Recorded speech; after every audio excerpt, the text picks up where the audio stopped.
KTV देखने वाले सारे ही दर्शकों ਨੂੰ बहुत ही प्यार ਤੇ ਸਤਿਕਾਰ ਭਰੀ ਸਤਿ ਸ਼੍ਰੀ ਅਕਾਲ। ਪ੍ਰੋਗਰਾਮ ਇਮੀਗ੍ਰੇਸ਼ਨ ਮੈਟਰ ਲੈ ਕੇ ਤੁਹਾਡੀ ਸੇਵਾ ਵਿੱਚ ਹੋ ਗਏ ਹਾਂ ਹਾਜ਼ਰ।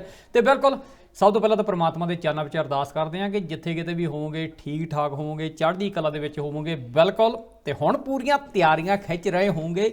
ਕਈਆਂ ਨੇ ਵਿਆਹ ਕਰਾਉਣੇ ਆ, ਕਈਆਂ ਨੇ ਸਟੂਡੈਂਟ ਵੀਜ਼ੇ ਲਗਾਉਣੇ ਆ, ਤੇ ਸਾਰੀਆਂ ਜਿਹੜੀਆਂ ਚੀਜ਼ਾਂ ਆ ਇਹਨਾਂ ਸਾਰੀਆਂ ਚੀਜ਼ਾਂ ਦੇ ਉੱਤੇ ਗੱਲਬਾਤ ਕਰਨ ਦੇ ਲਈ, ਤੁਹਾਡੇ ਸਵਾਲਾਂ ਦੇ ਜਵਾਬ ਦੇਣ ਦੇ ਲਈ ਵੀਰ ਗੁਰਪਾਲ ਸਿੰਘ ਉੱਪਰ ਹੁਣੀ ਸਟੂਡੀਓ ਵਿੱਚ ਪਹੁੰਚੇ ਨੇ। ਗੱਲਬਾਤ ਕਰਨ ਤੋਂ ਪਹਿਲਾਂ ਸਤਿ ਸ਼੍ਰੀ ਅਕਾਲ ਕਰ ਲਈਏ। ਸਤਿ ਸ਼੍ਰੀ ਅਕਾਲ ਭਾਜੀ। ਸਤਿ ਸ਼੍ਰੀ ਅਕਾਲ ਜੀ। ਤੇ ਨਾਲ ਸਾਡੇ ਸਾਰੇ KTV ਦੇ ਦਰਸ਼ਕ ਇੱਥੇ ਵੀ ਹੋਗੇ, ਮੇਰੇ ਵੱਲੋਂ ਪਿਆਰ ਭਰੀ ਸਤਿ ਸ਼੍ਰੀ ਅਕਾਲ ਜੀ। ਕੀ ਕਹਿੰਦੇ ਹੁੰਦੇ ਵੀ ਪਹਿਲਾਂ ਹੁਣ ਜਿੱਦਾਂ ਨਾ ਲੋਕਡਾਊਨ ਦਾ ਪਤਾ ਕਿ ਇੰਨੀ ਕੁ ਤਰੀਕ ਨੂੰ ਜਿੱਦਾਂ ਤਰੀਕਾਂ ਨੇੜੇ ਆਈ ਜਾਂਦੀਆਂ, ਬੰਦੇ ਦੀ ਜਿਹੜਾ ਹਾਵ ਭਾਵ ਆ, ਚਿਹਰੇ ਦੀ ਰੌਣਕ ਆ, ਉਹ ਮੁੜ ਕੇ ਦੁਬਾਰਾ ਨਜ਼ਰ ਆਉਣ ਲੱਗ ਪਈ ਆ। ਬਿਲਕੁਲ ਹਜੇ ਵੀ ਆਪਾਂ ਸਾਰਿਆਂ ਨੇ ਗਵਰਨਮੈਂਟ ਦੀਆਂ ਜਿਹੜੀਆਂ ਗਾਈਡਲਾਈਨਸ ਹੈਗੀਆਂ ਉਹਨਾਂ ਨੂੰ ਫੋਲੋ ਕਰਦੇ ਰਹਿਣਾ ਹਾਂ, ਤਾਂ ਕਿ ਆਪਾਂ ਜਿੱਦਾਂ ਇਹਨਾਂ ਨੇ ਪ੍ਰੋਗਰਾਮ ਸੈੱਟ ਕੀਤਾ ਆ ਕਿ ਕਿਸ ਤਰੀਕ ਨੂੰ ਆਪਾਂ ਕਿੱਦਾਂ ਕਿਹੜੀਆਂ ਚੀਜ਼ਾਂ ਖੋਲ੍ਹਣੀਆਂ ਹੈਗੀਆਂ, ਤਾਂ ਹੀ ਸੰਭਵ ਹੋ ਸਕਦੀਆਂ, ਤਾਂ ਹੀ ਪੋਸੀਬਲ ਆ ਜੇ ਆਪਾਂ ਇਸ ਮਹਾਮਾਰੀ ਦੇ ਉੱਤੇ, ਇਸ COVID-19 ਦੇ ਉੱਤੇ ਆਪਾਂ ਜੇ ਕਾਬੂ ਕਰ ਲਈਏ। ਤੇ ਉਸ ਨੂੰ ਕਾਬੂ ਕਰਨ ਦੇ ਲਈ ਜਿੱਦਾਂ ਆਪਾਂ ਸਾਰਿਆਂ ਨੇ ਸਾਰਿਆਂ ਨੇ ਇੱਕ ਦੂਜੇ ਨਾਲ ਮਿਲ ਕੇ ਸਾਥ ਦਿੱਤਾ, ਆਉਣ ਵਾਲੇ ਸਮੇਂ ਦੇ ਵਿੱਚ ਵੀ ਇਸੇ ਤਰ੍ਹਾਂ ਹੀ ਸਾਥ ਦੇਣਾ, ਆਪਣਾ ਆਪਣੇ ਆਂਢ ਗੁਆਂਢ ਦਾ ਸਾਰਿਆਂ ਦਾ ਖਿਆਲ ਰੱਖਣਾ। ਤੇ ਬਿਲਕੁਲ ਭਾਜੀ ਨਿਊਜ਼ ਬਹੁਤ ਨੇ। ਸਭ ਤੋਂ ਪਹਿਲਾਂ ਤਾਂ ਸਾਨੂੰ ਜ਼ਿਆਦਾਤਰ ਇਹੀ ਹੁੰਦਾ ਕਿ ਪੰਜਾਬ ਦੀ ਧਰਤੀ ਤੋਂ ਚੱਲ ਕੇ ਚਾਹੇ ਸਾਡੇ ਬਜ਼ੁਰਗ ਆ ਰਹੇ ਨੇ, ਚਾਹੇ ਸਾਡੇ ਭੈਣ ਭਰਾ ਆ ਰਹੇ ਨੇ, ਯੰਗਸਟਰਸ ਆ ਰਹੇ ਨੇ,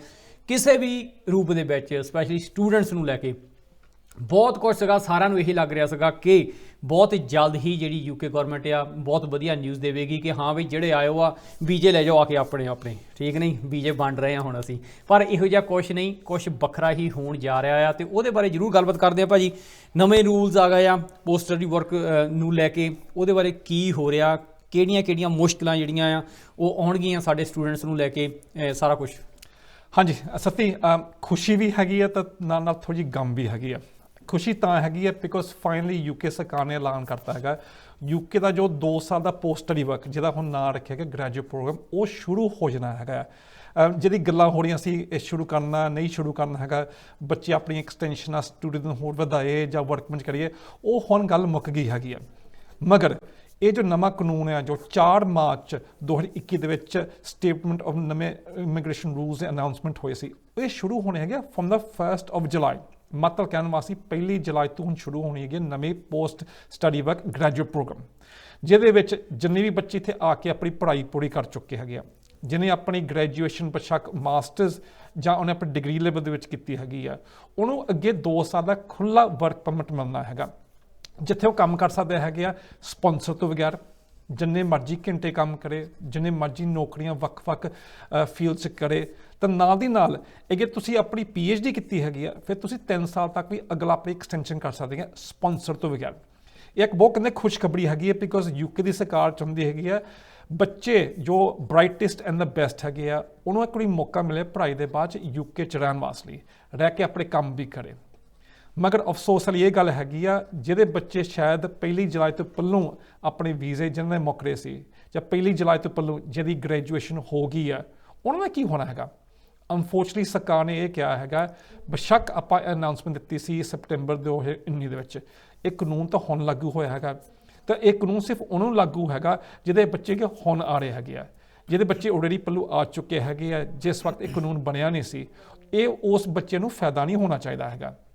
ਤਾਂ ਹੋਇਆ ਹੁਣ ਕੀ ਹੈਗਾ, ਕਾਫੀ ਬੱਚੇ ਹੈਗੇ ਜਿਹਨੇ ਵੀਜ਼ੇ ਸ਼ਾਇਦ ਜਨਵਰੀ 'ਚ ਮੁੱਕ ਰਹੇ ਸੀ, ਜਾਂ ਜਨਵਰੀ 'ਚ ਪੜ੍ਹਾਈ ਖਤਮ ਕਰਾਉਣ ਦੇ ਬਾਅਦ 'ਚ ਮਾਰਚ ਅਪ੍ਰੈਲ ਤੱਕ ਵੀ ਉਹਨਾਂ ਦੇ ਵੀਜ਼ੇ ਹੈਗੇ ਸੀ, ਕਹਿੰਦੇ ਜੂਨ ਤੱਕ ਵੀ ਹੈਗੇ ਆ।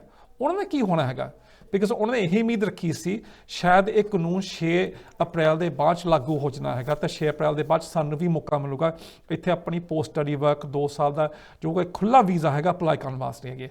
ਮਗਰ ਉਹ ਸਾਰੇ ਬੱਚਿਆਂ ਦਾ ਦਿਲ ਟੁੱਟ ਗਿਆ।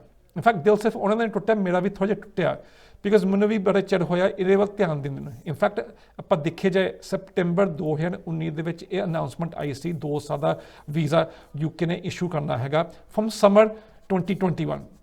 ਤਾਂ ਪੰਜਾਬ ਵਿੱਚ ਇੰਨਾ ਰੌਲਾ ਪੈ ਗਿਆ ਸੀ, ਇਨਫੈਕਟ ਜਿੰਨੇ ਵੀ ਬੱਚਿਆਂ ਦਾ ਰਸ਼ ਅੱਗੇ ਕੈਨੇਡਾ ਜਾ ਰਿਹਾ ਸੀ, ਆਸਟ੍ਰੇਲੀਆ ਜਾ ਰਿਹਾ ਸੀ, ਨਿਊਜ਼ੀਲੈਂਡ ਜਾ ਰਿਹਾ, ਉਹ ਮੁੜ ਕੇ ਵਾਪਸ UK ਆ ਗਿਆ ਸੀ। ਤਾਂ UK ਨੂੰ ਵੀ ਬੜੀ ਖੁਸ਼ੀ ਸੀ ਬਿਕਾਜ਼ UK ਦੀ ਸਰਕਾਰ ਵੀ ਚਾਹੁੰਦੀ ਹੈ ਕਿ ਬੱਚੇ ਤਕਰੀਬਨ 6 ਲੱਖ ਦੇ ਤਕਰੀਬਨ 2030 ਤੱਕ ਦੀ ਗਿਣਤੀ ਇੱਥੇ ਆ ਜਾਵੇ।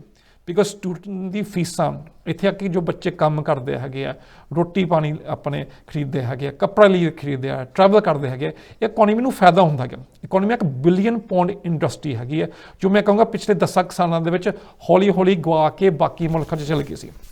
ਮਗਰ ਹੁਣ ਹੋਇਆ ਕੀ ਹੈਗਾ, ਜਿਹੜੇ ਬੱਚੇ ਕਿ ਆਉਣਾ ਚਾਹੁੰਦੇ ਸੀ ਉਹ ਉਮੀਦ ਦੇ ਵਿੱਚ 2 ਸਾਲ ਹੋ ਗਏ ਸੀ ਤਕਰੀਬਨ, ਮੈਂ ਕਹੂੰਗਾ ਉਮੀਦ ਰੱਖਦੇ ਸੀ ਇਹ ਵੀਜ਼ਾ ਕਿਹਨੂੰ ਲਾਗੂ ਹੋਊਗਾ।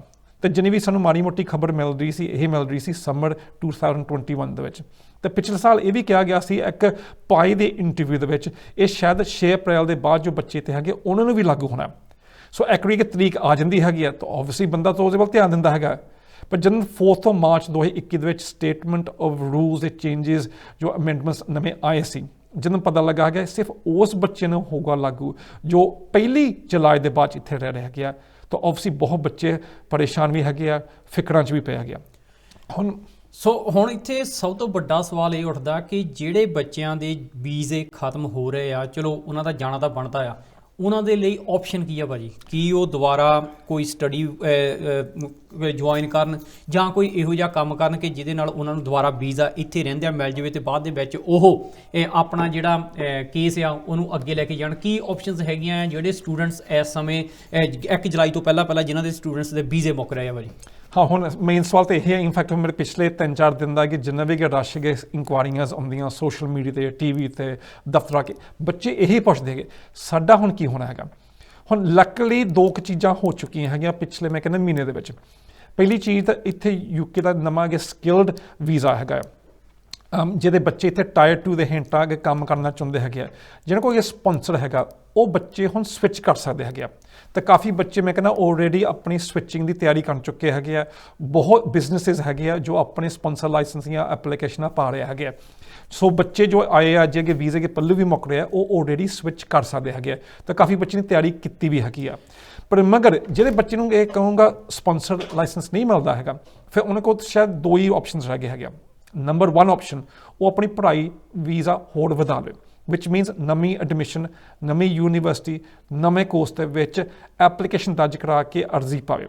ਹੁਣ ਉਹਨਾਂ ਲਈ ਇਹ ਇੱਕ ਵਧੀਆ ਚੀਜ਼ ਹੈਗੀ ਆ, UK 'ਚ ਰਹਿ ਕੇ ਅਗੇ ਤੁਹਾਡੀ ਪੜ੍ਹਾਈ 12 ਮਹੀਨੇ ਤੋਂ ਜ਼ਿਆਦਾ ਆਲਰੇਡੀ ਹੈਗੀ ਸੀ, ਤੁਹਾਨੂੰ ਦੁਬਾਰਾ ਮੇਨਟੇਨੈਂਸ ਫੰਡਸ ਦਿਖਾਉਣ ਦੀ ਲੋੜ ਨਹੀਂ ਹੈਗੀ। ਮਤਲਬ ਕਹਿਣ ਵਾਸਤੇ ਜਦੋਂ ਆਪਾਂ ਇੰਡੀਆ 'ਚ ਆਪਾਂ 21-22 ਲੱਖ ਰੁਪਈਆ ਦਿਖਾ ਕੇ ਆਪਣੇ ਐਕਸਟੈਂਸ਼ਨਾਂ ਜਾਂ ਐਪਲੀਕੇਸ਼ਨ ਦਰਜ ਕਰਦੇ ਹਾਂ, ਉਹ ਹੁਣ ਤੁਹਾਨੂੰ UK ਦੇ ਵਿੱਚ ਉਹ ਪੈਸੇ ਦਿਖਾਉਣ ਦੀ ਲੋੜ ਨਹੀਂ ਹੈਗੀ। ਸਿਰਫ ਇੱਕ ਆਫਰ ਲੈਟਰ ਕਿਸੇ ਯੂਨੀਵਰਸਿਟੀ ਦੇ ਵਿੱਚੋਂ ਤੇ ਨਾਲ ਜੋ ਟਿਊਸ਼ਨ ਦੀ ਫੀਸ ਆ, ਬੇਸ਼ੱਕ ਤੁਸੀਂ ਖੁਦ ਦੇ ਦਿੰਦੇ ਹੈਗੇ ਆ ਤੇ ਜੇ ਖੁਦ ਨਹੀਂ ਦਿੱਤੀ ਹੈਗੀ, ਉਹਨੇ ਪੈਸੇ ਆਪਣੇ ਅਕਾਊਂਟ 'ਚ ਦਿਖਾ ਕੇ ਵੀ ਤੁਸੀਂ ਐਪਲੀਕੇਸ਼ਨ ਪਾ ਸਕਦੇ ਹੈਗੇ ਆ। ਮਗਰ ਜਿਹੜੇ ਬੱਚੇ ਕਿ ਹੁਣ ਅੱਗੇ ਦੁਬਾਰਾ ਐਕਸਟੈਂਸ਼ਨ ਅਪਲਾਈ ਕਰਦੇ ਹੈਗੇ ਆ, ਬੇਸ਼ੱਕ ਉਹ ਸਟੂਡੈਂਟ ਦੇ ਵੀਜ਼ੇ ਦੇ ਵਿੱਚ ਜਾਂ ਹੋਰ ਵੀ ਕੈਟੇਗਰੀ ਦੇ ਵਿੱਚ, ਕਈ ਬੱਚੇ ਮੈਨੂੰ ਇਹ ਵੀ ਪੁੱਛਦੇ ਹੈਗੇ ਆ ਜਿਹੜੀ ਕਿ ਪੁਰਾਣੀ ਕਿ ਸਾਡੀ ਪੋਸਟ ਸਟੱਡੀ ਵਰਕ ਦੇ ਵਿੱਚ ਕਿ ਆਪਾਂ ਅਪਲਾਈ ਕਰਨਾ ਚਾਹੁੰਦੇ ਹੈਗੇ ਪੁਰਾਣੀ ਡਿਗਰੀ ਦੇ ਬੇਸ ਉੱਪਰ, ਆਪਾਂ ਉਹਨੂੰ ਵਰਤ ਸਕਦੇ ਹਾਂ ਜਾਂ ਨਹੀਂ ਵਰਤ ਸਕਦੇ? ਤਾਂ ਉਹਦਾ ਆਨਸਰ ਇਜ਼ ਨੋ। ਨਵੇਂ ਕਾਨੂੰਨ ਦੇ ਹਿਸਾਬ ਨਾਲ ਅੱਗੇ ਤੁਸੀਂ ਐਪਲੀਕੇਸ਼ਨ ਪਾਉਣਾ ਚਾਹੁੰਦੇ ਹੈਗੇ ਆ, ਜਿਹੜੀ ਪਿਛਲੀ ਪੜ੍ਹਾਈ ਜੋ ਪਿਛਲੀ ਵੀਜ਼ੇ ਦੇ ਵਿੱਚ ਤੁਸੀਂ ਅੱਗੇ ਅਪਲਾਈ ਕੀਤਾ ਸੀ, ਸਿਰਫ ਉਹੀ ਪੜ੍ਹਾਈ ਤੁਸੀਂ ਵਰਤ ਸਕਦੇ ਹੈਗੇ ਪੋਸਟ ਸਟੱਡੀ ਵਰਕ ਵਾਸਤੇ। ਮਤਲਬ ਕਹਿਣ ਵਾਸਤੇ ਨਵੇਂ ਬੱਚੇ ਜੋ ਕਿ ਨਵੇਂ ਕੋਰਸ ਦੀ ਅੱਗੇ ਪੜ੍ਹਾਈ ਸ਼ੁਰੂ ਕਰੋਗੇ, ਉਹ ਅਗਲੇ ਸਾਲ ਪੜ੍ਹਾਈ ਦੇ ਬਾਅਦ ਦੁਬਾਰਾ ਵਰਤ ਸਕਦੇ ਆ for the next post study work, ਪੁਰਾਣੀ ਪੜ੍ਹਾਈ ਨਹੀਂ ਵਰਤ ਸਕਦੇ। ਤੇ ਨਾਲ ਜਿਹੜੇ ਬੱਚੇ ਨੂੰ ਕਿ ਪੋਸਟ ਸਟੱਡੀ ਵਰਕ ਵੀਜ਼ਾ ਕਿ ਮਿਲਦਾ ਵੀ ਹੈ ਗ੍ਰੈਜੂਏਟ ਪ੍ਰੋਗਰਾਮ ਵਿੱਚ, ਉਹ ਸਿਰਫ ਹਸਬੈਂਡਸ ਵਾਈਫ ਜੋ ਤੁਹਾਡੇ ਕੇ ਨਾਲ ਆਏ ਸੀ, ਸਿਰਫ ਉਹੀ ਨਾਲ ਡਿਪੈਂਡੈਂਟ ਦੀਆਂ ਐਕਸਟੈਂਸ਼ਨਾਂ ਕਰਾ ਸਕਦੇ ਹੈਗੇ। ਇਹ ਤੁਸੀਂ ਸੋਚਦੇ ਹੈਗੇ ਆਪਾਂ ਹੁਣ ਇੰਡੀਆ ਜਾ ਕੇ ਵਿਆਹ ਕਰਾ ਕੇ ਆਪਣੇ ਹਸਬੈਂਡਸ ਵਾਈਫ ਨੂੰ ਸੱਦ ਲਈਏ, ਅਨਫੋਰਚੂਨੇਟਲੀ ਤੁਹਾਨੂੰ ਮਨਾ ਕੀਤਾ ਜਾਊਗਾ, ਤੁਸੀਂ ਉਹਨਾਂ ਨੂੰ ਨਹੀਂ ਸੱਦ ਸਕਦੇ ਹੈਗੇ। ਤਾਂ ਦੂਸਰੇ ਪਾਸੇ ਜਿਹਨੂੰ ਹੁਣ ਐਕਸਟੈਂਸ਼ਨਾਂ ਨਹੀਂ ਮਿਲਣੀਆਂ ਸਟੱਡੀ ਬੇਸ ਦੇ ਉੱਪਰ, ਬਿਕੋਜ਼ ਟਾਈਮ ਥੋੜ੍ਹਾ ਹੈਗਾ, ਯੂਨੀਵਰਸਿਟੀਆਂ ਆਫਰ ਨਹੀਂ ਦੇ ਰਹੀਆਂ ਹੈਗੀਆਂ, ਅੱਗੇ ਦੇ ਰਹੀਆਂ ਹੈਗੀਆਂ ਸ਼ਾਇਦ ਦਊਗੀ ਮਈ, ਜੂਨ, ਜੁਲਾਈ ਦੇ ਬਾਅਦ 'ਚ, ਬਿਕੋਜ਼ ਉਹਨਾਂ ਨੂੰ ਵੀ ਫਿਕਰ ਪਈ ਹੈਗੀ ਹੈ ਜਿਹੜੇ ਬੱਚੇ ਦੇ ਵੀਜ਼ੇ ਖਤਮ ਹੋ ਰਹੇ ਹੈਗੇ ਆ, ਸ਼ਾਇਦ ਉਹਨੂੰ ਆਫਰ ਦਾ ਮੌਕਾ ਹੀ ਨਹੀਂ ਮਿਲਣਾ ਹੈਗਾ।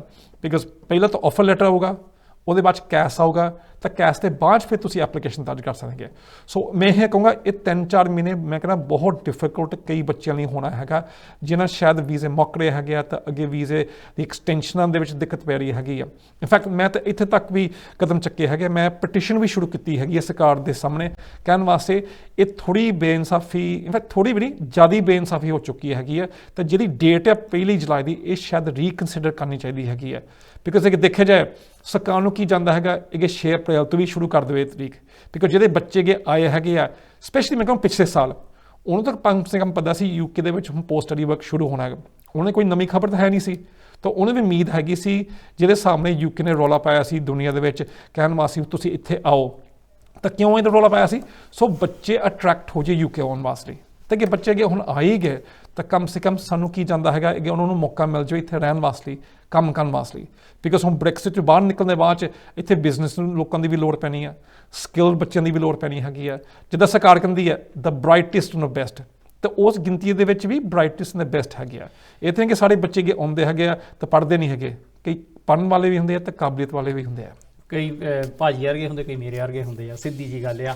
ਭਾਜੀ ਇੱਕ ਗੱਲ ਇਹ ਆ ਕਿ ਜਿਹੜੀ ਹੁਣ 1 ਜੁਲਾਈ ਤੱਕ ਗੱਲ ਚਲੀ ਗਈ ਆ ਕਿਸੇ, ਕਿਉਂਕਿ ਅੱਜ ਹੁਣ ਇਹ ਆ ਕਿ ਬਹੁਤ ਸਾਰੇ ਲੋਕ ਜਿਹੜੇ ਆ ਆਪਣੇ ਜਿਹੜੇ ਸਪਾਂਸਰ ਵੀਜ਼ਾ ਲੈ ਰਹੇ ਆ ਕਿਸੇ ਵੀ ਤਰ੍ਹਾਂ।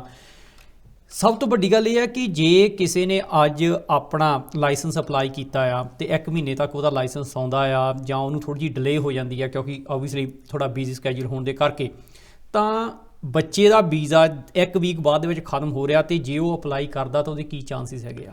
ਫਸਟ ਆਫ ਆਲ ਸੱਤੀ, ਜਿਹੜੇ ਬਿਜ਼ਨੈਸ ਕਾਰੋਬਾਰ ਜੋ ਅੱਗੇ ਸਪਾਂਸਰ ਲਾਇਸੈਂਸ ਅਪਲਾਈ ਕਰਨਾ ਚਾਹੁੰਦੇ ਆ, ਸਪੈਸ਼ਲੀ ਜਿਹੜੇ ਬੱਚੇ ਮੈਂ ਕਹਾਂ ਕਿਸੇ ਆਲਰੇਡੀ ਬਿਜ਼ਨਸ ਕੰਮ ਕਰਦੇ ਹੈਗੇ, ਉਹ ਬਿਜ਼ਨਸ ਤੁਹਾਡੇ ਬਿਹਾਫ ਦੇ ਉੱਪਰ ਸਪਾਂਸਰ ਲਾਇਸੈਂਸ ਅਪਲਾਈ ਕਰਾ ਕੇ ਸ਼ਾਇਦ ਤੁਹਾਡੇ ਹੱਕ ਹੋਗੇ ਤੁਹਾਡਾ ਆਪਣਾ ਵਰਕ ਪਰਮਿਟ ਅਪਲਾਈ ਕਰਨ ਵਾਸਤੇ। ਸੋ ਜਿੰਨੇ ਵੀ ਬਿਜ਼ਨਸਿਸ ਹੈ ਇਹ ਤੁਸੀਂ ਅਪਲਾਈ ਕਰਨਾ ਚਾਹੁੰਦੇ ਹੈਗੇ, ਨੋਟ ਕਰੋ 6 to 8 ਵੀਕਸ ਲੱਗਦੇ ਹੈਗੇ ਆ ਮਨਜ਼ੂਰੀ ਲੈਣ ਵਾਸਤੇ। ਉਹਦੇ ਵਾਸਤੇ ਤੁਹਾਨੂੰ ਆਪਣੇ VAT certificates, PAY certificates, employee ਦੀ ਲਾਇਬਿਲਿਟੀ ਸਰਟੀਫਿਕੇਟ, ਪਿਛਲੇ ਸਾਲ ਦੇ accounts, business bank statements, ਲੀਸ agreement ਤੁਹਾਡੀ ਤੇ ਨਾਲ ਅਕਾਊਂਟੈਂਟ ਲੈਟਰ ਜਾਂ ਬੈਂਕ ਮੈਨੇਜਰ ਲੈਟਰ ਨਾਲ ਦਿਖਾਉਣੀ ਹੁੰਦੀ ਹੈਗੀ ਆ। ਆਨਲਾਈਨ ਐਪਲੀਕੇਸ਼ਨ ਹੈਗੀ ਆ, 536 ਪਾਉਂਡ ਫੀਸ ਹੈਗੀ ਆ। ਤੇ ਵਧੀਆ ਚੀਜ਼ ਇਹ ਹੈਗੀ ਆ ਕਿ ਬਾਈ ਚਾਂਸ ਕਿਸੇ ਵਜ੍ਹਾ ਲਈ ਤੁਸੀਂ ਮਨਜ਼ੂਰੀ ਨਹੀਂ ਦਿੰਦੇ ਹੈਗੇ, ਥੋੜੀ ਰੀਫੰਡ ਵੀ ਕਰ ਦਿੰਦੇ ਆ ਤੇ ਦੱਸ ਵੀ ਦਿੰਦੇ ਕਿਉਂ ਨਹੀਂ ਤੁਹਾਨੂੰ ਹੱਕ ਹੈਗਾ ਅਪਲਾਈ ਕਰਨ ਵਾਸਤੇ। ਤੇ ਜਿੱਥੇ ਤੱਕ ਬੱਚੇ ਹੈਗੇ ਉੱਥੇ ਕੇ ਕੰਮ ਕਰਨਾ ਚਾਹੁੰਦੇ ਆ, ਐਜ਼ ਲੌਂਗ ਐਜ਼ ਉਹ ਆਪਣੀ ਇੰਗਲਿਸ਼ B1 ਆਪਣੀ ਐਕਸਪੀਰੀਅੰਸ ਦਿਖਾ ਸਕਦੇ ਹੈਗੇ ਆ ਤਾਂ ਵੈਲਿਡ ਵੀਜ਼ਾ ਹੈਗਾ, ਫਿਰ ਸਵਿਚ ਵੀ ਕਰ ਸਕਦੇ ਆ। ਇਸ਼ੂ ਸਿਰਫ ਇਹ ਬਣਦੀ ਜਿੱਦਾਂ ਸਤੀ ਤੁਸੀਂ ਗੱਲ ਕਹੀ ਹੈਗੀ ਆ, ਜਿਹਨਾਂ ਵੀਜ਼ੇ ਕੇ ਮੁੱਕਣ ਦੇ ਫਿਰਦੇ ਉਹ ਕੀ ਕਰ ਸਕਦੇ ਹੈਗੇ ਆ। ਆਮ ਅਫਰੇਡ ਤੁਹਾਡੇ ਕੋਲ ਬਹੁਤ ਲਿਮਿਟਿਡ ਆਪਸ਼ਨਸ ਹੈਗੇ ਆ। ਨੰਬਰ 1 ਆਪਸ਼ਨ ਤਾਂ ਇਹ ਹੈਗਾ ਕਿ ਆਫਰ ਨਹੀਂ ਮਿਲਦੀ ਹੈਗੀ ਤਾਂ ਇੰਡੀਆ ਤੋਂ ਜਾ ਕੇ ਆਫਰ ਲੈਟਰ ਲੈ ਕੇ ਫਿਰ ਵਾਪਸ ਆਉਣ ਦੀ ਕੋਸ਼ਿਸ਼ ਕਰੋ। ਮਗਰ ਕਿੰਨੇ ਬੱਚੇ ਹੈਗੇ ਜੋ ਵਾਪਸ ਜਾਣ ਨੂੰ ਤਿਆਰ ਆ? ਇਨਫੈਕਟ 99% ਤਾਂ ਬੱਚੇ ਮੈਨੂੰ ਇਹ ਕਹਿੰਦੇ ਹੈਗੇ ਆ ਵਾਪਸ ਤਾਂ ਜਾਣਾ ਨਹੀਂ ਹੈਗਾ, ਜੋ ਮਰਜ਼ੀ ਇੱਥੇ ਐਪਲੀਕੇਸ਼ਨ ਪਾਉਣੀ ਚਾਹੁੰਦੇ ਹੈਗੇ ਆ। Yes, further leave to remain ਦੀ ਵੀ ਐਪਲੀਕੇਸ਼ਨ ਪਾ ਸਕਦੇ ਹੈਗੇ ਆ। ਕਿਸੇ ਦੀ ਸ਼ਾਇਦ ਗ੍ਰੈਜੂਏਸ਼ਨ ਦੀ ਸੈਰੇਮਨੀ ਆਉਣ ਵਾਲੀ ਹੈਗੀ ਆ, ਕਿਸੇ ਦੇ ਸ਼ਾਇਦ ਹੋਰ ਕੋਈ ਇਸ਼ੂਜ਼ ਬਣਦੇ ਹੈਗੇ ਜਿਹਦੇ ਵਾਸਤੇ ਉਹਨੂੰ ਸ਼ਾਇਦ ਐਕਸਟਰਾ ਟਾਈਮ ਚਾਹੀਦਾ ਹੈਗਾ। ਮਗਰ ਇਹ ਸਾਰੀਆਂ ਚੀਜ਼ਾਂ ਦੇ ਵਿੱਚ ਮੈਂ ਕਹਾਂਗਾ ਥੋੜੀ ਉਮੀਦ ਨਹੀਂ ਹੋਣੀ ਇੱਥੇ ਆਪਣੇ ਅਪਰੂਵਲ ਲੈਣ ਵਾਸਤੇ। ਰਿਐਲਿਟੀ ਦੇ ਵਿੱਚ ਆਪਸ਼ਨਸ ਸਿਰਫ 3 ਹੀ ਆ, ਜਾਂ ਤੁਸੀਂ ਆਪਣੀ ਸਟੂਡੈਂਟ ਵੀਜ਼ਾ ਵਧਾਓ, ਜਾਂ ਵਰਕ ਪਰਮਿਟ ਦੀ ਐਪਲੀਕੇਸ਼ਨ ਕਰੋ, ਜਾਂ ਵਾਪਸ ਜਾਓ। ਕਈ ਬੱਚੇ ਇੱਥੇ ਤੱਕ ਵੀ ਸੋਚਦੇ ਹੈਗੇ ਆਪਾਂ ਕੈਨੇਡਾ, ਅਮਰੀਕਾ, ਆਸਟ੍ਰੇਲੀਆ, ਸ਼ਾਇਦ ਆਪਾਂ ਅੱਗੇ ਹੋਰ ਕਿਸੇ ਮੁਲਕ ਨੂੰ ਵੀ ਚੱਲ ਜਾਈਏ। ਕਈ ਨੂੰ ਵਰਕ ਪਰਮਿਟ ਦੀ ਰਿਕੁਐਸਟ ਪਈਆਂ ਹੈਗੀਆਂ, ਕਈ ਨੂੰ ਸਟੱਡੀ ਵੀਜ਼ੇ ਦੀ ਰਿਕੁਐਸਟਾਂ ਪਈਆਂ, ਕਈ ਵਿਜ਼ਟਰ ਵੀਜ਼ੇ 'ਤੇ ਵੀ ਜਾਣਾ ਚਾਹੁੰਦੇ ਹੈਗੇ। ਮਗਰ ਕਰੋਨਾ ਵਾਇਰਸ ਦੇ ਸਮੇਂ ਦੇ ਵਿੱਚ ਕਾਫੀ ਐਮਬੈਸੀਆਂ ਵੀ ਬੰਦ ਹੈਗੀਆਂ, ਕਾਫੀ ਐਮਬੈਸੀ ਡਿਸੀਜਨਸ ਵੀ ਨਹੀਂ ਆ ਰਹੇ ਹੈਗੇ। ਸੋ ਇਹਦੇ ਸਾਹਮਣੇ ਵਨਸ ਅਗੇਨ ਮੈਨੂੰ ਪਤਾ ਕਈ ਬੱਚੇ ਹੈਗੇ ਜਿਹਨਾਂ ਨੂੰ ਦਿੱਕਤ ਇਸ ਵਕਤ ਪੈ ਰਹੀ ਹੈਗੀ ਆ। ਗੱਲ ਤੁਸੀਂ ਪਟੀਸ਼ਨ ਦੀ ਕੀਤੀ ਕਿ ਤੁਸੀਂ ਪਟੀਸ਼ਨ ਜਿਹੜੀ ਆ ਉਹ ਗਵਰਨਮੈਂਟ ਨੂੰ ਪਾਈ ਹੈਗੀ ਆ, ਉਹ ਪਟੀਸ਼ਨ ਦੇ ਬਾਰੇ ਥੋੜ੍ਹਾ ਜਿਹਾ ਸਾਡੇ ਦਰਸ਼ਕਾਂ ਨੂੰ ਦੱਸਦੇ ਜਾਓ ਤਾਂ ਕਿ ਜਿਹੜੀ ਸਾਈਨਾਂ ਵਾਲੀ ਆ ਉਹ ਨੇਰੀ ਲਿਆ ਦਈਏ। ਹਾਂ, ਇਨਫੈਕਟ ਆਪਾਂ ਜਦੋਂ ਵੀ ਕੋਈ ਕਦਮ ਆਪਾਂ ਕੀ ਹੈਗੇ ਸਾਨੂੰ ਕੋਈ ਚੀਜ਼ ਪਸੰਦ ਨਹੀਂ ਆਈ ਜੋ ਕਿ ਸਰਕਾਰ ਕਰਦੀ ਹੈਗੀ ਹੈ, ਕੋਈ ਕਾਨੂੰਨ ਹੋਇਆ। ਇਨਫੈਕਟ ਆਪਾਂ ਪਿੱਛੇ ਦੇਖਿਆ ਫਾਰਮਰਸ ਪ੍ਰੋਟੈਸਟ ਇੰਡੀਆ ਦੇ ਵਿੱਚ ਉਹਦੀ ਵੀ ਡਿਬੇਟ ਸ਼ੁਰੂ ਕੀਤੀ ਗਈ ਸੀ, ਉਹਦੇ ਵੀ ਇੱਕ ਪਟੀਸ਼ਨ ਸ਼ੁਰੂ ਕੀਤਾ ਗਿਆ ਸੀ। ਪਿੱਛੇ ਇੱਕ ਐਮਨੈਸਟੀ ਦੀ ਵੀ ਗੱਲ ਹੋਈ ਸੀ ਬੰਦੇ ਤੇ ਪੱਕੇ ਕਰਨ ਵਾਸਤੇ, ਉਹਦੀ ਵੀ ਇੱਕ ਪਟੀਸ਼ਨ ਦੀ ਗੱਲ ਸ਼ੁਰੂ ਹੋਈ ਸੀ। ਇੱਕ ਗੱਲ ਸੁਣਦੇ ਮੇਰੇ ਮਨ 'ਚ ਸੀ ਕਮ ਸੇ ਕਮ ਇਹਦਾ ਕਦਮ ਅਗਲੇ ਚੇਂਜ ਕਰਨ ਵਾਸਤੇ ਕੀ ਕਰੀਏ, ਕਿ ਟਾਈਮ ਬਹੁਤ ਥੋੜ੍ਹਾ ਹੈਗਾ ਜੀ। ਸੋ ਉਹਦੇ ਵਾਸਤੇ ਮੈਂ ਆਲਰੇਡੀ ਇੱਕ ਪਟੀਸ਼ਨ ਆਨਲਾਈਨ ਕੀਤੀ ਗਈ ਹੈਗੀ ਅੱਗੇ ਉਹਦੀ ਗਿਣਤੀ ਦੇ ਹਿਸਾਬ ਨਾਲ ਕਿ ਪਟੀਸ਼ਨ ਸਾਈਨ ਹੋ ਜਾਂਦੇ ਹੈਗੇ ਅਤੇ ਓਬਵੀਅਸਲੀ ਅੱਗੇ ਜਾ ਕੇ ਡਿਬੇਟ ਹੋਣ ਦੇ ਵਿੱਚ ਫਿਰ ਇਹਦੀ ਗੱਲਬਾਤ ਵੀ ਹੋ ਸਕਦੀ ਹੈ। ਮੈਨੂੰ ਵਰੀ ਸਿਰਫ ਇਹ ਹੈਗੀ ਹੈ ਸ਼ਾਇਦ ਟਾਈਮ ਦੇ ਵਿੱਚ ਨਹੀਂ ਹੋਊਗਾ, ਬਿਕੋਜ਼ ਦੇਖਿਆ ਜਾਏ 1 ਜੁਲਾਈ ਤੋਂ ਤਕਰੀਬਨ 3 ਮਹੀਨੇ ਦੂਰ ਹੈਗੀ ਆ, ਤਾਂ ਕਮ ਸੇ ਕਮ 3 ਮਹੀਨੇ ਤੋਂ ਜ਼ਿਆਦਾ ਲੱਗਦਾ ਹੈ ਕਿ ਪਟੀਸ਼ਨ ਨੂੰ ਅੱਗੇ ਜਾਣ ਵਾਸਤੇ। ਮਗਰ ਮੈਂ ਸਿਰਫ ਇਹ ਦੇਖਣਾ ਚਾਹੁੰਦੀ ਕਿੰਨੀ ਕੁ ਮੋਮੈਂਟਮ ਜਾਂ ਕਿੰਨੀ ਕੁ ਸਪੋਰਟ ਸਾਡੇ ਬੱਚਿਆਂ ਲਈ ਜਾਂ ਸਟੂਡੈਂਟਸ ਲਈ ਹੈਗੀ ਆ। ਸੋ ਅੱਗੇ ਤੁਸੀਂ ਸਾਈਨ ਕਰਨਾ ਚਾਹੁੰਦੇ ਹੈਗੇ ਆ, ਮੈਂ ਸ਼ੇਅਰ ਕਰ ਦੂੰਗਾ ਸਾਡੇ KTV ਦੇ ਪਲੇਟਫਾਰਮ 'ਤੇ ਅਤੇ ਨਾਲ ਮੈਂ ਆਪਣੇ ਪਰਸਨਲ ਪਲੇਟਫਾਰਮ ਦੇ ਉੱਪਰ। ਤਾਂ ਮੈਂ ਸਿੰਪਲੀ ਇਹ ਸਵਾਲ ਪਾਇਆ ਹੈਗਾ, ਇਹ ਜੋ ਡੇਟ ਹੈਗੀ ਹੈ ਇਹਨੂੰ ਚੇਂਜ ਕੀਤਾ ਜਾਣਾ ਚਾਹੀਦਾ ਹੈਗਾ।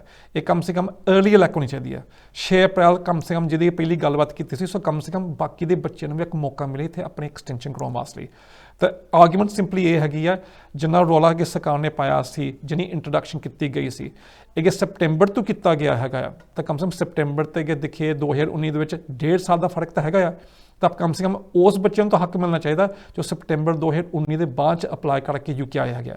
ਉਹ ਤੋਂ ਪੁਰਾਣੇ ਤਾਂ ਮੈਂ ਕਹਿ ਸਕਦਾ ਸ਼ਾਇਦ ਨਹੀਂ ਸ਼ਾਇਦ ਹੱਕ ਹੋਗੇ, ਪਰ ਉਹਦੇ ਬਾਅਦ ਤਾਂ ਹੱਕਦਾਰ ਹੈਗੇ ਹੀ ਆ। ਬਿਲਕੁਲ, ਕਿਉਂਕਿ ਅਸੀਂ ਵੀ ਬਾਰ-ਬਾਰ ਹਮੇਸ਼ਾ ਇਸ ਆਸ ਦੇ ਉੱਤੇ ਚੱਲਦੇ ਰਹੇ ਹਾਂ ਕਿ ਬਹੁਤ ਜਲਦ ਜਦੋਂ ਤੁਹਾਡੇ ਜਿਹੜੀ ਆ ਗ੍ਰੈਜੂਏਸ਼ਨ ਪੂਰੀ ਹੋ ਜਾਵੇਗੀ, ਤਾਂ ਆਸ ਵੀ ਇਹ ਸੀਗੀ ਕਿ ਗਵਰਨਮੈਂਟ ਜਿਹੜੇ ਇੱਥੇ ਆਏ ਹੋਏ ਬੱਚੇ ਨੇ ਉਹਨਾਂ ਨੂੰ ਪੋਸਟ ਸਟੱਡੀ ਵਰਕ, ਜਿਹਨੂੰ ਕਿ ਹੁਣ ਪੋਸਟ ਨਾਂ ਬਦਲ ਦਿੱਤਾ ਗਿਆ ਆ, ਜੋ ਵੀ ਕਰ ਦਿੱਤਾ ਆ, ਗ੍ਰੈਜੂਏਸ਼ਨ ਪ੍ਰੋਗਰਾਮ ਕਰ ਦਿੱਤਾ ਆ। ਪਰ ਗੱਲ ਇਹ ਆ ਕਿ ਜਿਨ੍ਹਾਂ ਦੇ ਇਸ ਸਮੇਂ ਇਸ ਹੱਕ ਦੇ ਵਿੱਚ ਨਹੀਂ ਗਈ ਹੈਗੀ ਇਹ ਡੇਟ, ਉਹਨਾਂ ਦਾ ਹਾਲ ਦੇਖਿਆ ਜਾਵੇ ਕਿ ਸੋਚਿਆ ਜਾਵੇ ਕਿ ਮੈਂ ਫਿਰ ਇੱਕ ਗੱਲ ਕਹਿਣਾ ਚਾਹੁੰਦਾ ਹੈਗਾ, ਜਿਹੜਾ ਰਸ਼ ਅੱਜ ਹੈਗੀ ਯੂਕੇ ਚ ਪਿਆ ਹੈਗਾ, ਬਿਕਾਜ਼ ਆਪਾਂ ਗੱਲ ਤਾਂ ਵਾਰ-ਵਾਰ ਇਹ ਸੁਣਦੇ ਹੈਗੇ ਦਰਵਾਜ਼ੇ ਖੁੱਲ ਗਏ ਆ ਜੀ, ਯੂਕੇ ਦੇ ਸਟੂਡੈਂਟ ਦੁਆਰਾ ਆ ਗਏ। ਸਭ ਤੋਂ ਵੱਡਾ ਰੀਜ਼ਨ ਭਾਜੀ ਆ ਸੀਗਾ, ਇਹ ਸੀ ਕਿ ਆਹ ਪ੍ਰੋਗਰਾਮ ਨਾ ਅਨਾਉਂਸਮੈਂਟ ਕੀਤੀ ਗਈ ਹੁੰਦੀ ਤਾਂ ਨਾ ਇੰਨੇ ਬੱਚੇ ਹੋਣੇ ਸੀ, ਤੇ ਹੁਣ ਆਈ ਗਏ ਇਸ ਉਮੀਦ ਦੇ ਵਿੱਚ, ਤਾਂ ਕਮ ਸੇ ਕਮ ਸਾਡੇ ਉਹਦੇ ਵੱਲ ਖਿਆਲ ਤੇ ਸੋਚ ਹੋਣੀ ਚਾਹੀਦੀ ਹੈ। ਤੇ ਇਹਦੇ ਉੱਪਰ ਮੈਂ ਕਹਿੰਦਾ ਮੈਂ ਨਾਰਾਜ਼ ਹਾਂ ਥੋੜਾ ਜਿਹਾ ਸਰਕਾਰ ਦੇ ਨਾਲ।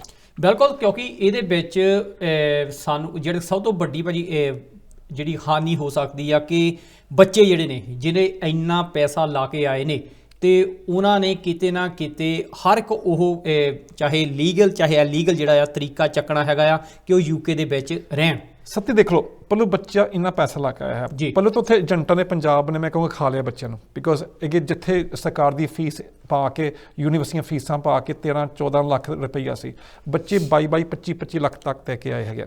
ਇੱਥੇ ਆ ਕੇ ਕਰੋਨਾ ਵਾਇਰਸ ਹੋ ਗਈ ਹੈ, ਇੱਥੇ ਆ ਕੇ ਕੰਮ ਕਰਨ ਦਾ ਮੌਕਾ ਨਹੀਂ ਮਿਲਿਆ ਹੈਗਾ, ਬੱਚੀ ਤੰਗੀ ਦੇ ਨਾਲ ਰੋਟੀ ਪਾਣੀ ਵੀ ਆਪਣੇ ਗੁਜ਼ਾਰਾ ਕਰ ਚੁੱਕੇ ਹੈਗੇ ਆ, ਕਿ ਇਹਨੂੰ ਕੰਮ ਨਹੀਂ ਮਿਲਿਆ ਹੈਗਾ, ਕੰਮ ਦੀ ਤੰਗੀ ਪਈ ਹੈਗੀ ਆ।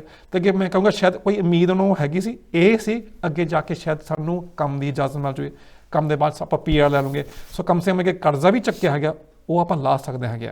ਮੈਂ ਇਹ ਕਹੂੰਗਾ ਇਹ ਜੋ ਅਨਾਊਂਸਮੈਂਟ ਆਈ ਹੈ ਕਾਫੀ ਮੈਂ ਕਹਿੰਦਾ ਦੇਖੀ ਦੁੱਖ ਹੋਣਾ ਹੈਗਾ ਆਪਣੇ ਬੱਚਿਆਂ ਵਾਸਤੇ, ਤੇ ਸਪੈਸ਼ਲੀ ਜੋ ਫੈਮਿਲੀ ਰਿਲੇਟਿਵਸ ਪਿੱਛੇ ਪੰਜਾਬ ਵਿੱਚ ਵੇਟ ਕਰਦੇ ਸੀ, ਬੱਚੇ ਜਾ ਕੇ ਬਾਹਰ ਗਏ ਹੈਗੇ ਆ, ਕਿਉਂਕਿ ਕੋਈ ਵੀ ਬੱਚੇ ਕੇ ਬਾਹਰਲੇ ਮੁਲਕ ਜਾਂਦਾ ਸੱਤੀ ਔਰ ਇਹ ਉਮੀਦ ਹੁੰਦੀ ਮੈਂ ਜਾ ਕੇ ਪੱਕਾ ਹੋ ਕੇ PR ਲੈ ਕੇ ਵਾਪਸ ਆਵਾਂ। ਕੈਨੇਡਾ, ਆਸਟ੍ਰੇਲੀਆ, ਨਿਊਜ਼ੀਲੈਂਡ ਇਹਨੇ ਪ੍ਰੋਗਰਾਮ ਇਸੇ ਹਿਸਾਬ ਨਾਲ ਬਣਾਏ ਆ, ਸੋ ਬੱਚੇ ਕੇ ਆਉਂਦੇ ਪੜ੍ਹਨ ਵਾਸਤੇ, ਸਪੈਸ਼ਲੀ ਜਿਹੜੇ ਪੜ੍ਹੇ ਲਿਖੇ ਬੱਚੇ ਹੈਗੇ ਆ ਉਹਨਾਂ ਨੂੰ ਮੌਕਾ ਮਿਲੇ ਆ ਕੇ ਸੈੱਟ ਹੋਣ ਵਾਸਤੇ। ਤਾਂ ਕਿ ਯੂਕੇ ਵੀ ਕੀ ਕਹਿੰਦੇ ਵਾਰ-ਵਾਰ ਬ੍ਰਾਈਟੈਸਟ ਐਂਡ ਦ ਬੈਸਟ, ਤੇ ਇਹ ਲਫ਼ਜ਼ ਹੈ ਜੋ ਵਰਤਦੇ ਵਾਰ-ਵਾਰ, ਸਟੇਟਮੈਂਟ ਆਫ ਇਮੀਗ੍ਰੇਸ਼ਨ ਰੂਲਸ ਪੜ੍ਹੋ, ਇਹਨਾਂ ਦੇ ਜੋ ਗਾਈਡਲਾਈਨਸ ਪੜ੍ਹੋ, ਇਹ ਚੀਜ਼ਾਂ ਵਾਰ-ਵਾਰ ਵਰਤਦੇ ਹੈਗੇ। ਸੋ ਇਹ ਗੱਲ ਕਹਿ ਕੇ ਵਿੱਚ ਮੁੱਕਰੀ ਜਾਂਦੇ ਹੈਗੇ। ਬਿਲਕੁਲ, ਤੇ ਜਿਹੜੀ ਅਪਡੇਟਸ ਆ ਪਟੀਸ਼ਨ ਦੀ ਉਹ ਜ਼ਰੂਰ ਤੁਸੀਂ ਪੇਜ ਦੇ ਉੱਤੇ ਅਸੀਂ ਆਪਣੇ ਹੁਣ ਸ਼ੇਅਰ ਵੀ ਕਰ ਦੇਵਾਂਗੇ, ਤੇ ਨਾਲ ਦੀ ਨਾਲ ਤੁਸੀਂ ਉਸ ਪਟੀਸ਼ਨ ਨੂੰ ਸ਼ੇਅਰ ਕਰਨਾ ਤੇ ਸਾਈਨ ਕਰਨਾ ਨਹੀਂ ਭੁੱਲਣਾ। ਬੇਸ਼ੱਕ ਚਾਂਸਿਸ ਬਹੁਤ ਥੋੜੇ ਹੈਗੇ ਆ, ਪਰ ਕਹਿੰਦੇ ਹੁੰਦੇ ਵੀ ਜਬ ਤੱਕ ਸਾਸ ਤਬ ਤੱਕ ਆਸ, ਜਿੰਨਾ ਚਿਰ ਸਾਹ ਆ ਉਹਨਾਂ ਚਿਰ ਆਸ ਵੀ ਹੈਗੀ ਆ ਕਿ ਕੋਈ ਨਾ ਕੋਈ ਕਰਾਂਗੇ। ਕਿਉਂਕਿ ਜੇ ਗੁਰਪਾਲ ਭਾਜੀ ਉਹਨਾਂ ਦੀ ਗੱਲ ਕਰਦੇ ਆ ਤਾਂ ਮੇਰਾ ਖਿਆਲ ਆ ਵੀ ਇਹ ਉਹ ਇਨਸਾਨ ਆ ਜਿਨ੍ਹਾਂ ਨੇ ਹਜ਼ਾਰਾਂ ਹੀ ਘਰਾਂ ਦੇ ਵਿੱਚ ਖੁਸ਼ੀ ਦਾ ਉਹ ਦੀਵਾ ਜਗਾਇਆ ਸਟੇਟਲੈਸ ਦੇ ਰਾਹੀਂ, ਤੇ ਜਿਹੜਾ ਕਿ ਆਉਣ ਵਾਲੇ ਸਮੇਂ ਦੇ ਵਿੱਚ ਹਜੇ ਪਤਾ ਨਹੀਂ ਕਿੰਨੇ ਕੁ ਹਜ਼ਾਰਾਂ ਨੇ ਉਸ ਰਾਹ ਦੇ ਰਾਹੀਂ ਪੱਕੇ ਹੋਣਾ ਆ ਇਸ ਯੂਕੇ ਦੀ ਧਰਤੀ ਦੇ ਉੱਤੇ। ਤੇ ਭਾਜੀ ਉਹਦੇ ਲਈ ਕੰਗ੍ਰੈਚੁਲੇਸ਼ਨ, ਕਿ ਭਾਜੀ ਕਿਉਂਕਿ ਇਹ ਹੁੰਦਾ ਕਿ ਸਮਟਾਈਮਸ ਹਰ ਇੱਕ ਬੰਦਾ ਆਪਣੀ ਜੌਬ ਕਰਦਾ ਹੈ, ਪਰ ਕੋਈ ਬੰਦਾ ਇਹ ਹੁੰਦਾ ਕਿ ਓਬਵੀਅਸਲੀ ਜੌਬ ਤੋਂ ਇਲਾਵਾ ਜੇ ਕੋਈ ਕਮਿਊਨਿਟੀ ਲਈ ਆਪਣੇ ਲੋਕਾਂ ਲਈ ਕੁਝ ਕਰ ਸਕੀਏ ਤਾਂ ਉਹਦੇ ਨਾਲ ਦੀ ਰੀਸ ਨਹੀਂ ਹੁੰਦੀ। ਤੇ ਬਿਲਕੁਲ ਸ਼ਾਬਾਸ਼ੀ ਭਾਜੀ ਤੁਹਾਨੂੰ, ਤੁਹਾਡੀ ਸਾਰੀ ਟੀਮ ਨੂੰ, ਤੇ ਥੈਂਕ ਯੂ। ਸਤਿਤ ਨਾਲ KTV ਜੋ ਹਮੇਸ਼ਾ ਇਹਦੀ ਗੱਲ ਪ੍ਰਮੋਸ਼ਨ ਵੀ ਕਰਦੇ ਹੈਗੇ, 10 ਵੀ ਬੱਚਿਆਂ ਨੂੰ ਇੱਥੇ ਜੋ ਆ ਰਹੇ ਹੈਗੇ ਆ, ਇਹ ਵੀ ਇੱਕ ਰਸਤਾ। ਇਨਫੈਕਟ ਸ਼ਾਇਦ KTV ਦੇ ਰਾਹੀਂ ਮੈਂ ਕਹਿੰਦਾ ਕਾਫੀ ਸਟੂਡੈਂਟਸ ਨੂੰ ਵੀ ਗੱਲ ਪਤਾ ਹੈ ਜਿਹਨਾਂ ਇੱਥੇ ਬੱਚੇ ਹੋ ਗਏ ਆ ਕਿ ਇੱਕ ਹੋਰ ਵੀ ਆਪਸ਼ਨ ਹੈਗੀ ਆ ਕਿ ਬੱਚੇ ਹੋ ਗਏ ਤਾਂ ਕਿ ਬੱਚਿਆਂ ਦੇ ਬੇਸ 'ਤੇ ਵੀ ਆਪਾਂ ਕੱਲ੍ਹ ਨੂੰ ਸ਼ਾਇਦ ਐਪਲੀਕੇਸ਼ਨ ਪਾਸ ਨੇ। ਮਗਰ ਸੋਚਣ ਵਾਲੀ ਇਹ ਗੱਲ ਹੈਗੀ ਆ ਕਿ ਬੱਚਾ ਤੁਹਾਡਾ ਅੱਜ ਹੁੰਦਾ ਹੈਗਾ ਤਾਂ ਤੁਹਾਨੂੰ ਪਹਿਲਾਂ 5 ਸਾਲ ਵੇਟ ਕਰਨੀ ਹੁੰਦੀ ਹੈ, ਉਹ 5 ਸਾਲ ਤੁਸੀਂ ਕਿੱਦਾਂ ਕੱਟੋਗੇ। ਹੁਣ ਵਧੀਆ ਚੀਜ਼ ਹੈਗੀ ਜੋ ਬੱਚੇ ਹੁੰਦੇ ਉਹ ਕਮ ਸੇ ਕਮ ਇਹ ਤਾਂ ਸੋਚਦੇ ਆ ਆਪਾਂ ਇੱਥੇ ਇਲੀਗਲ ਨਹੀਂ ਹੋਣਾ ਚਾਹੁੰਦੇ, ਆਪਾਂ ਕੱਚੇ ਨਹੀਂ ਰਹਿਣਾ ਚਾਹੁੰਦੇ ਹੈਗੇ, ਕਾਨੂੰਨ ਦੇ ਵਿੱਚ ਰਹਿਣਾ ਚਾਹੁੰਦੇ, ਕਾਨੂੰਨ ਦੇ ਵਿੱਚ ਕੰਮ ਕਰਨਾ ਚਾਹੁੰਦੇ, ਆਪਾਂ ਘੁੰਮਣ ਫਿਰਨ ਦਾ ਵੀ ਸਾਨੂੰ ਮੌਕਾ ਮਿਲਦਾ, ਵਾਪਸ ਇੰਡੀਆ ਜਾਣ ਦਾ ਵੀ ਮੌਕਾ ਮਿਲਦਾ ਹੈਗਾ। ਮਗਰ ਇਹ ਆਪਾਂ ਕੱਚੇ ਹੋ ਵੀ ਜਾਂਦੇ ਹੈਗੇ ਆ, ਪਹਿਲੋਂ ਬੱਚਾ 5 ਸਾਲ ਵੇਟ ਕਰੂਗਾ, 5 ਸਾਲਾਂ ਬਾਅਦ ਦੁਬਾਰਾ ਐਪਲੀਕੇਸ਼ਨ ਕਰੂਗਾ, 2.5 ਸਾਲ ਵੀਜ਼ੇ ਦੇ ਵਿੱਚ, ਫਿਰ ਦੇਖੀ ਅਗਲੇ 10 ਸਾਲ ਹੋਰ ਲੱਗਣੇ PR ਲੈਣ ਵਾਸਤੇ।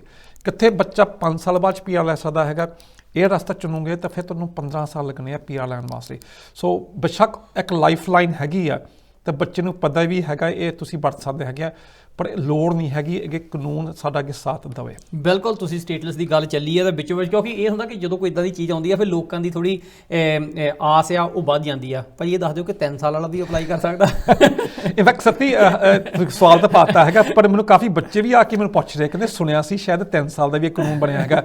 ਸੱਤੀ ਤੇਰੀ ਗੱਲ ਥੋੜੀ ਸੱਚਾਈ ਹੈਗੀ ਆ, 3 ਸਾਲ ਦਾ ਇੱਕ ਬੱਚੇ ਨੂੰ ਮਨਜ਼ੂਰੀ ਮਿਲੀ ਸੀ, ਉਹ ਵੀ ਇੱਕ ਕੇਸ ਮੈਂ ਕੀਤਾ ਸੀ, ਇੱਕ ਟੈਸਟ ਕੇਸ ਕੀਤਾ ਸੀ, ਦੇਖਣ ਵਾਸਤੇ ਸਰਕਾਰ ਕਿੱਦਾਂ ਰਿਐਕਟ ਹੁੰਦੀ ਹੈਗੀ ਆ।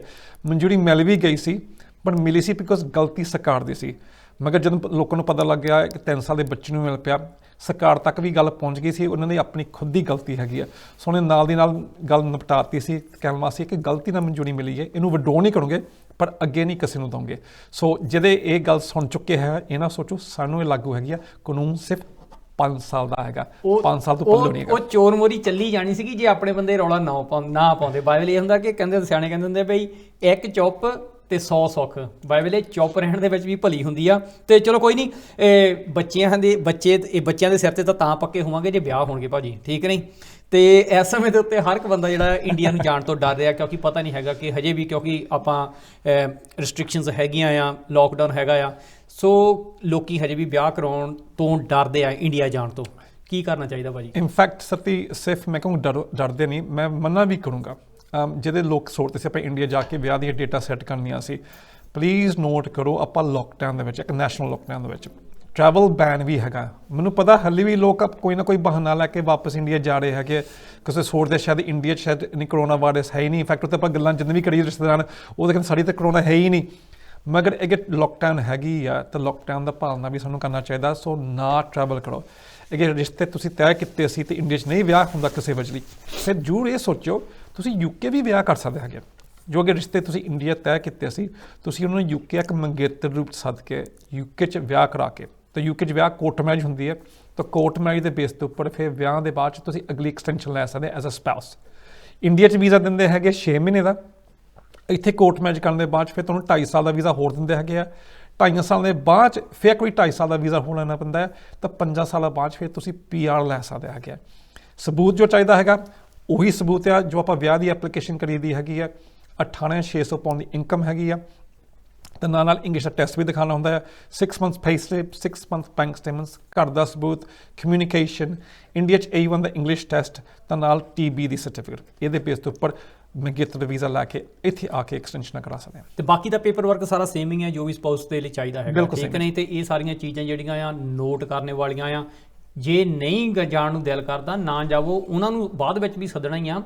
ਇੱਥੇ ਸੱਦ ਕੇ ਪਾਰਟੀ ਕਰ ਲਾਂਗੇ ਥੋੜ੍ਹਾ ਜਿਹਾ ਟਾਈਮ ਅੱਟ ਕੇ, ਕੋਈ ਗੱਲ ਨਹੀਂ। ਇਹ ਸਾਰੀਆਂ ਗੱਲਾਂ ਬਾਤਾਂ ਜਿਹੜੀਆਂ ਨੇ ਹੋਪਫੁਲੀ ਕਿ ਤੁਸੀਂ ਸਾਰਿਆਂ ਨੇ ਕੁਛ ਨਾ ਕੁਛ ਇਸ ਪ੍ਰੋਗਰਾਮ ਦੇ ਵਿੱਚੋਂ ਆਪਣੇ ਕੰਮ ਦੀਆਂ ਗੱਲਾਂ ਜ਼ਰੂਰ ਕੱਢੀਆਂ ਹੋਣਗੀਆਂ। ਪਰ ਇਹ ਹੈ ਕਿ ਸਾਰੀਆਂ ਗੱਲਾਂ ਹਮੇਸ਼ਾ ਸਾਰਿਆਂ ਦੇ ਲਈ ਨਹੀਂ ਹੁੰਦੀਆਂ, ਕਿਸੇ ਹੋਰ ਦੇ ਕੰਮ ਆ ਸਕਦੀਆਂ ਨੇ। ਸੋਸ਼ਲ ਮੀਡੀਆ ਦੇ ਉੱਤੇ ਜੇ ਤੁਸੀਂ ਬੈਠੇ ਹੋ ਤਾਂ ਜ਼ਰੂਰ ਪ੍ਰੋਗਰਾਮ ਨੂੰ ਸ਼ੇਅਰ ਕਰਿਆ ਕਰੋ, ਤਾਂ ਕਿ ਜਿਹੜੀ ਇਨਫੋਰਮੇਸ਼ਨ ਆ ਉਹ ਆਪਣੇ ਤੱਕ ਹੀ ਨਾ ਰਹਿ ਜਾਵੇ, ਕਿਸੇ ਨਾ ਕਿਸੇ ਦਾ ਭਲਾ ਜਿਹੜਾ ਆ ਉਹ ਇਸ ਇਨਫੋਰਮੇਸ਼ਨ ਰਾਹੀਂ ਹੋ ਜਾਵੇ। ਤੇ ਬਾਕੀ ਤੁਹਾਨੂੰ ਪਤਾ ਹੀ ਆ ਕਿ ਭਾਜੀ ਹੁਣੀ ਹਜੇ ਤਾਂ ਇੰਡੀਆ ਨਹੀਂ ਜਾ ਰਹੇ, ਆਉਣ ਵਾਲੇ ਸਮੇਂ ਦੇ ਵਿੱਚ ਇੰਡੀਆ ਜ਼ਰੂਰ ਜਾਣਗੇ, ਪਰ ਇੰਡੀਆ ਦੇ ਵਿੱਚ ਵੀ ਆਫਿਸਿਸ ਹੈਗੇ ਆ। ਜੇ ਕਿਸੇ ਵੀ ਤਰ੍ਹਾਂ ਦੀ ਤੁਹਾਨੂੰ ਇਨਫੋਰਮੇਸ਼ਨ ਚਾਹੀਦੀ ਆ, ਜ਼ਰੂਰ ਤੁਸੀਂ KTV ਦੇ ਸਟੂਡੀਓ 0121289550 ਦੇ ਉੱਤੇ ਫੋਨ ਕਰਕੇ ਆਪਣਾ ਜਿਹੜੇ ਸਵਾਲ ਆ ਲਿਖਾ ਸਕਦੇ ਆ, ਇਨਫੋਰਮੇਸ਼ਨ ਲੈ ਸਕਦੇ ਆ। ਤੇ ਇਸ ਤੋਂ ਇਲਾਵਾ ਸੋਸ਼ਲ ਮੀਡੀਆ ਦੇ ਉੱਤੇ ਤੇ ਹੁਣ ਜਿਹੜੀ ਪਟੀਸ਼ਨ ਵਾਲੀ ਆ, ਜਿੱਥੇ ਕਿਤੇ ਵੀ ਲਿੰਕ ਲੱਭਦਾ ਆ, ਪਟੀਸ਼ਨ ਜਿਹੜੀ ਆ ਆਪ ਸਾਈਨ ਕਰਨੀ ਆ ਤੇ ਬਾਕੀ ਦਿਆਂ ਤੋਂ ਵੀ ਸਾਈਨ ਕਰਾਉਣੀ ਆ, ਤਾਂ ਕਿ ਇਹਦਾ ਕੁਝ ਨਾ ਕੁਝ ਹੱਲ ਜਿਹੜਾ ਲੱਭਿਆ ਜਾ ਸਕੇ। ਕਿਉਂਕਿ ਇੱਕ ਬਹੁਤ ਵੱਡੀ ਆਸ, ਇੱਕ ਬਹੁਤ ਵੱਡਾ ਸੁਪਨਾ ਲੈ ਕੇ ਪੰਜਾਬ ਦੀ ਧਰਤੀ ਤੋਂ ਚੱਲ ਕੇ ਆਏ ਸੀਗੇ ਸਟੂਡੈਂਟ ਕਿ ਹਾਂ ਬਈ ਸਾਨੂੰ ਪੋਸਟ ਸਟੱਡੀ ਵਰਕ ਜਿਹੜਾ ਆ ਉਹ ਬਾਅਦ ਦੇ ਵਿੱਚ ਮਿਲ ਜਾਣਾ ਆ। 2 ਸਾਲ ਕੰਮ ਕਰਾਂਗੇ, ਹਾਰਡ ਵਰਕ ਕਰਕੇ ਜਿਹੜਾ ਆਪਣਾ ਕਰਜ਼ਾ ਕੁਰਜ਼ਾ ਆ ਉਹ ਲਾਵਾਂਗੇ, ਆਪ ਵੀ ਖੁਸ਼ੀ ਜੀਵਾਂਗੇ, ਮਾਂ-ਬਾਪ ਦੇ ਜਿਹੜੇ ਸੁਪਨੇ ਆ ਉਹਨਾਂ ਨੂੰ ਵੀ ਸਾਕਾਰ ਕਰਨ ਦੇ ਵਿੱਚ ਕੋਸ਼ਿਸ਼ ਕਰਾਂਗੇ। ਤੇ ਇਹ ਸਾਰੀਆਂ ਗੱਲਾਂ ਬਾਤਾਂ ਤੇ ਇਸ ਤੋਂ ਇਲਾਵਾ ਗੌਰਮੈਂਟ ਜਿਹੜੀ ਆ ਬਿਲਕੁਲ ਸਮੇਂ-ਸਮੇਂ ਤੇ ਆਪਣੇ ਅਕੋਰਡਿੰਗ ਜਿਹੜੇ ਰੂਲਸ ਬਣਾਉਂਦੀ ਆ, ਪਰ ਸਾਡਾ ਫਰਜ਼ ਬਣਦਾ ਕਿ ਤੁਹਾਨੂੰ ਅਪਡੇਟ ਕਰਦੇ ਰਹੀਏ। ਇਸ ਤੋਂ ਇਲਾਵਾ ਕੁਝ ਚੇਂਜਸ, ਕਿਉਂਕਿ ਹੋਰ ਸਵਾਲ ਨਹੀਂ ਪਾਉਣਾ ਹੈਗਾ, ਟਾਈਮ ਜਿਹੜਾ ਉਹ ਆਖਰੀ ਮਿੰਟ ਦੇ ਵਿੱਚ ਹੈ ਭਾਜੀ। ਨਹੀਂ, ਇੱਥੇ ਅਪਡੇਟਸ ਇਹ ਹੈਗਾ ਮੋਹਨ ਸਿੰਘ, ਤੁਸੀਂ ਪਹਿਲਾਂ ਕਹਿ ਚੁੱਕੇ ਹੈਗੇ ਯੂਕੇ ਦੇ ਵਿੱਚ ਵੀ ਦਫ਼ਤਰ ਹੈਗੇ, ਇੰਡੀਆ 'ਚ ਵੀ ਕਿਸੇ ਨੇ ਸਲਾਹ ਚਾਹੀਦੀ ਹੈ ਤੁਸੀਂ ਉੱਥੋਂ ਵੀ ਲੈ ਸਕਦੇ ਹੈਗੇ ਆ। ਦਫ਼ਤਰ ਸਾਡੇ ਖੰਨੇ ਵੀ ਹੁਣ ਹੈਗਾ, ਨਾਲ ਬਠਿੰਡਾ, ਜਲੰਧਰ, ਚੰਡੀਗੜ੍ਹ ਤੇ ਦਿੱਲੀ ਵੀ ਤੁਸੀਂ ਸਲਾਹ ਲੈ ਸਕਦੇ ਆ। ਸਪੈਸ਼ਲੀ ਜੇ ਸਟੂਡੈਂਟਸ ਅੱਗੇ ਆਉਣਾ ਚਾਹੁੰਦੇ ਆ, ਪਲੀਜ਼ ਆਪਣੀ ਸਹੀ ਸਲਾਹ ਲੈ ਕੇ ਆਓ। ਕਮ ਸੇ ਕਮ ਕਿ ਤੁਸੀਂ ਆ ਕੇ ਆਪਣੀ ਫਿਊਚਰ ਪਲਾਨ ਕਰਦੇ ਆ, ਕਮ ਸੇ ਕਮ ਸਲਾਹ ਤਾਂ ਹੋਣੀ ਚਾਹੀਦੀ ਹੈ। ਬਿਕੋਜ਼ ਅੱਜ ਦੇ ਵਕਤ ਤੇ ਦੇਖੇ ਜਿੰਨੇ ਬੱਚੇ ਮੈਂ ਕਿਹਾ ਤੰਗੀ ਦੇ ਵਿੱਚ ਹੈ, ਸ਼ਾਇਦ ਉਹੀ ਆ ਜੋ ਇਹ ਫਹਿਮੀ 'ਚ ਆਏ ਸੀ, ਗਲਤ ਫਹਿਮੀ 'ਚ ਇੱਥੇ ਆਉਂਦੇ ਹੋ ਤਾਂ ਸ਼ਾਇਦ ਪੋਸਟ ਸਟੱਡੀ ਵਰਕ ਮਿਲ ਜਾਣਾ ਹੈਗਾ। ਸੋ ਇਹਦੀ ਗਲਤ ਫਹਿਮੀ ਹੈ ਕਿ ਸਾਨੂੰ ਪੱਲੂ ਕਾਨੂੰਨ ਦਾ ਪਤਾ ਹੋਏ ਤਾਂ ਕਮ ਸੇ ਕਮ ਬੰਦਾ ਆਪਣੀ ਸ਼ਾਂਤੀ ਨਾਲ, ਤਸੱਲੀ ਦੇ ਨਾਲ ਆਪਣਾ ਫਿਊਚਰ ਪਲਾਨ ਕਰ ਸਕਦਾ ਜੀ। ਬਿਲਕੁਲ। ਤੇ ਇਹ ਅੱਜ ਦੇ ਪ੍ਰੋਗਰਾਮ ਵਿੱਚ ਇੰਨੀਆਂ ਹੀ ਅਪਡੇਟਸ ਆਉਣ ਵਾਲੇ ਸਮੇਂ ਦੇ ਵਿੱਚ ਜ਼ਰੂਰ ਤੁਹਾਡੇ ਰੂਬਰੂ ਕਰਾਵਾਂਗੇ ਭਾਜੀ ਹੁਣਾਂ ਨੂੰ ਤੁਹਾਡੇ ਸਵਾਲਾਂ ਦੇ ਲਈ, ਕਿਉਂਕਿ ਤੁਹਾਡੇ ਸਵਾਲ ਜਿਹੜੇ ਨੇ ਉਹਨਾਂ ਨੂੰ ਦੱਸਣ ਦੇ ਲਈ, ਸਹੀ ਤਰੀਕੇ ਦੇ ਨਾਲ ਗਾਈਡ ਕਰਨ ਦੇ ਲਈ ਹੀ ਭਾਜੀ ਹੁਣੀ ਆਉਂਦੇ ਨੇ। ਤੇ ਬਾਕੀ ਕੋਈ ਵੀ ਇਨਫੋਰਮੇਸ਼ਨ ਚਾਹੀਦੀ ਹੈ ਤੁਹਾਨੂੰ ਦੱਸੇ ਦਿੱਤਾ ਨੰਬਰ ਕਿ ਤੁਸੀਂ ਜ਼ਰੂਰ ਫੋਨ ਕਰ ਸਕਦੇ ਆ, ਆਪਣੇ ਮੈਸੇਜ ਵੀ ਛੱਡ ਸਕਦੇ ਆ ਸੋਸ਼ਲ ਮੀਡੀਆ ਦੇ ਉੱਤੇ, ਤਾਂ ਕਿ ਉਹਨਾਂ ਨੂੰ ਪੜ੍ਹ ਕੇ ਅਸੀਂ ਜ਼ਰੂਰ ਜਿੰਨੀ ਕਿ ਵੀ ਹੋ ਸਕਦੀ ਹੈ ਮਾੜੀ ਮੋਟੀ ਅਸੀਂ ਤੁਹਾਡੀ ਹੈਲਪ ਕਰ ਸਕੀਏ। ਤੇ ਅੱਜ ਦੇ ਪ੍ਰੋਗਰਾਮ ਵਿੱਚ ਇੰਨਾ ਹੀ। ਕਿਸੇ ਦੀ ਸ਼ਾਨ ਦੇ ਖਿਲਾਫ ਕੁਝ ਬੋਲ ਗਏ ਹੋਈਏ ਉਹਦੇ ਲਈ ਦੋਨੇ ਹੱਥ ਜੋੜ ਕੇ ਮਾਫੀ। ਤੁਸੀਂ ਰੱਖਿਓ ਆਪੋ ਆਪਣਾ ਖਿਆਲ, ਕਿਉਂਕਿ ਹਜੇ ਵੀ ਆਪਾਂ ਨੈਸ਼ਨਲ ਲੋਕਡਾਊਨ ਦੇ ਵਿੱਚ ਆ। ਸਾਰਿਆਂ ਨੇ ਆਪਣੇ ਆਂਢ ਗੁਆਂਢ ਦਾ ਖਿਆਲ ਰੱਖਣਾ ਤਾਂ ਕਿ ਜਲਦ ਤੋਂ ਜਲਦ ਇਸ ਮਹਾਮਾਰੀ ਤੇ ਆਪਾਂ ਕਾਬੂ ਪਾ ਸਕੀਏ ਤੇ ਦੁਬਾਰਾ ਖੁਸ਼ੀ ਜਿੱਥੇ ਕਿਤੇ ਵੀ ਜਾਣਾ ਚਾਹੁੰਦੇ ਜਾ ਸਕੋ। ਤੇ ਭਾਜੀ ਬੁਲਾਈਏ ਫਿਰ ਸਤਿ ਸ਼੍ਰੀ ਅਕਾਲ। ਚੰਗਾ ਜੀ, ਸਾਡੇ ਵੱਲੋਂ ਪਿਆਰ ਭਰੀ ਸਤਿ ਸ਼੍ਰੀ ਅਕਾਲ।